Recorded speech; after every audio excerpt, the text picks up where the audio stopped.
Hello viewers, आप देख रहे हैं जागरण जोश और मैं हूं आपके साथ सिमरन राजपाल। आज हम भारत के इतिहास के एक बहुत ही महत्वपूर्ण काल दिल्ली सल्तनत के बारे में बात करेंगे। ये समय 1206 से 1526 एडी तक चला, जिसमें 5 अलग अलग डायनेस्टीज ने दिल्ली पर राज किया। ये थे स्लेव, खलजी, तुगलक, सैयद और लोधी वंश। तो चलिए इस शानदार इतिहास के सफर को शुरू करते हैं।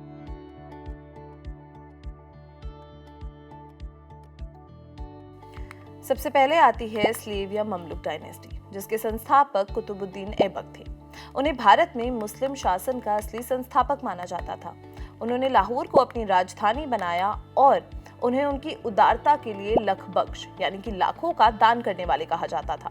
ऐबक ने कुव्वत उल इस्लाम मस्जिद और 2.5 दिन का झोंपड़ा बनवाया और कुतुब मीनार का निर्माण शुरू किया, जिसे बाद में इल्तुतमिश ने पूरा किया।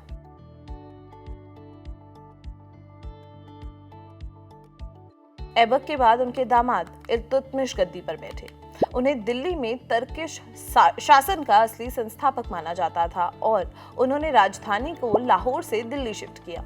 उन्होंने तर्किश अमीरों के 40 सदस्यों का एक नया रूलिंग क्लास बनाया, जिसे तुर्कानी चहलगानी कहा जाता था। इल्तुतमिश ने ही अरेबिक सिक्के, सिल्वर तांका और कॉपर जित्तल शुरू किए। उन्होंने अपनी बेटी रजिया सुल्तान को अपना उत्तराधिकारी चुना, जो मध्यकालीन भारत की पहली और एकमात्र महिला मुस्लिम शासक थीं। लेकिन उन्हें तर्किश अमीरों ने स्वीकार नहीं किया और उनकी हत्या कर दी गई।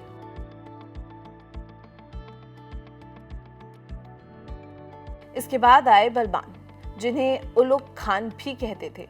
उन्होंने तुर्कानी चहलगानी की शक्ति को खत्म कर दिया। बलबान कहते थे कि सुल्तान ईश्वर की छाया है, यानी कि जिल्ले-इलाही। उन्होंने राजा की सुपीरियर पोजीशन दिखाने के लिए सिजादा यानी कि प्रणाम करना और पैबूस यानी कि सुल्तान के पैर चूमना जैसे रिवाज शुरू किए। उन्होंने दीवानी विरासत यानी कि फाइनेंस को और दीवानी अर्ज यानी कि मिलिट्री से अलग किया।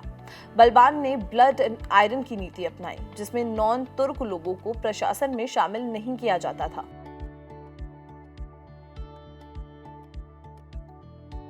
खलजी डायनेस्टी की शुरुआत जलालुद्दीन खलजी ने की।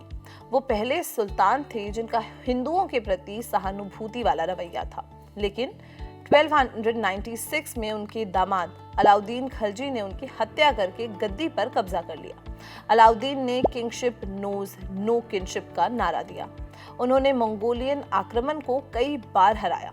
उन्होंने मालिक कफूर जैसे जनरल को दक्षिण भारत में भेजा।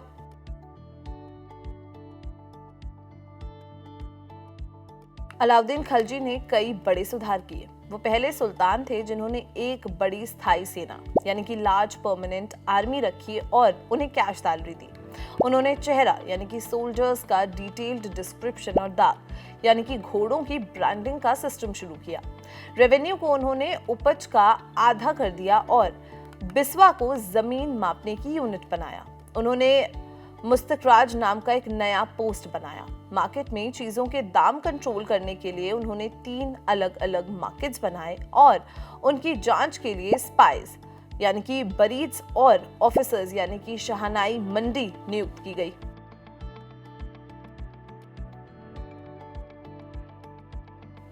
तुगलक डायनेस्टी की शुरुआत गियासुद्दीन तुगलक ने की, जिन्होंने तुगलकाबाद फोर्ट बनवाया था और इरिगेशन यानी कि सिंचाई शुरू करने वाले पहले सुल्तान बने थे। उनके बेटे मोहम्मद बिन तुगलक का दौर दिल्ली सल्तनत का जिनित यानी कि शिकार था, लेकिन उसमें साम्राज्य का डिसइंटीग्रेशन भी शुरू हो गया था। उन्होंने कई एक्सपेरिमेंट्स किए जो फेल हो गए, जैसे राजधानी को दिल्ली से दौलताबाद शिफ्ट करना, टोकन करेंसी शुरू करना और 2 फील्ड एक्सपेडिशंस।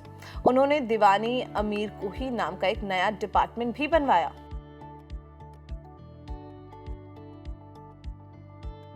फिरोज शाह तुगलक ने नोबेल्स और थियोलॉजियंस को खुश करने की नीति अपनाई। उन्होंने इताह सिस्टम को हेरिडिटरी बना दिया। उन्होंने मुस्लिम महिलाओं का मकबरों पर जाना बंद करवाया और जिजिया को एक अलग टैक्स बना दिया, जिससे सिर्फ नॉन मुस्लिम्स को छूट थी। फिरोज ने कई नहरें बनवाई, गरीबों के लिए हॉस्पिटल्स यानी कि दरुल शिफा और शादियों के लिए दीवाने खैरियत नाम का एक डिपार्टमेंट बनवाया।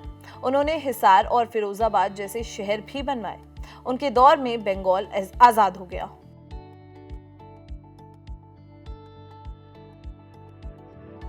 तुगलक डायनेस्टी का अंत तैमूर के आक्रमण से हुआ। इसके बाद खिज्र खान ने सैयद डायनेस्टी की स्थापना की। ये डायनेस्टी कमजोर थी। आखिरी सैयद रूलर ने अपना पद बाहु लोदी को सौंप दिया, जिन्होंने लोदी डायनेस्टी शुरू की, जो एक अफगान डायनेस्टी थी। उनके बेटे सिकंदर लोदी ने आगरा शहर की स्थापना की और कैपिटल को दिल्ली से आगरा शिफ्ट कर दिया।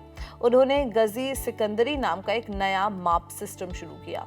सिकंदर लोदी एक कवि भी थे और गुलरुख के नाम से लिखते थे।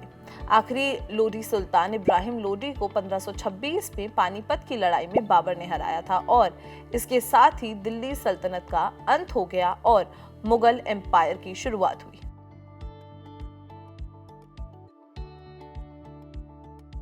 दिल्ली सल्तनत एक हाईली सेंट्रलाइज्ड राज्य था, लेकिन इसमें कोई क्लियर नियम नहीं था कि अगला शासक कौन बनेगा। एडमिनिस्ट्रेशन में एक सिस्टम शुरू किया गया, जिसमें ऑफिसर्स को कैश के बजाय जमीन दी जाती थी। जमीन को 3 कैटेगरीज में बांटा गया था: इक्ता, खालिसा और इनाम।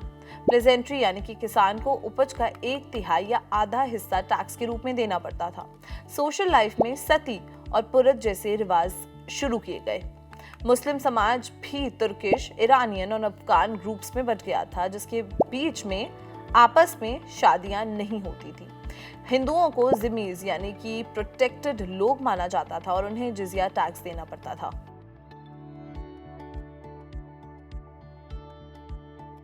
टर्क्स ने आर्क्स, डोम्स और माइनरेट्स को इंट्रोड्यूस किया। उन्होंने अपने नियमों में अरबेस्क्यू और हिंदू मुफ्तीज यानी कि स्वास्तिक का मिलन किया। कुतुब मीनार, अलाई दरवाजा, तुगलकाबाद फोर्ट और लोदी गार्डन्स इस काल के महत्वपूर्ण उदाहरण हैं। डबल डोम का इस्तेमाल भी लोधी काल में ही शुरू हुआ था। म्यूजिक में अमीर खुसरो ने सितार और कव्वालीस का आविष्कार किया। लिटरेचर में जियाउद्दीन बरानी ने तरीकारी फिरोज शाही लिखी और कल्हाना ने राजा त्रंगानिया लिखी। कई संस्कृत ग्रंथों का पर्शियन में अनुवाद हुआ।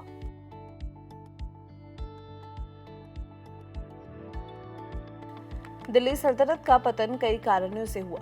सबसे बड़ा कारण था शासन का कमजोर होना और वॉर ऑफ सक्सेशन। तैमूर के आक्रमण ने साम्राज्य को बहुत कमजोर कर दिया था। साथ ही आर्थिक समस्याएं, करप्शन, मिलिट्री का खराब होना और क्षेत्रीय शक्तियों का उभरना भी इसके डाउनफॉल का एक बड़ा कारण बना। इब्राहिम लोदी और बाबर की हार ने साम्राज्य का आखिरी पन्ना पलट दिया और एक नए युग, मुगल एम्पायर की शुरुआत हुई। आपके हिसाब से दिल्ली सल्तनत को किस डायनेस्टी ने सबसे बेस्ट चलाया? हमें कमेंट सेक्शन में जरूर बताएं और अगर ये वीडियो पसंद आई हो तो इसे लाइक और शेयर करना बिल्कुल भी ना भूलें और देखते रहें जागरण जोश।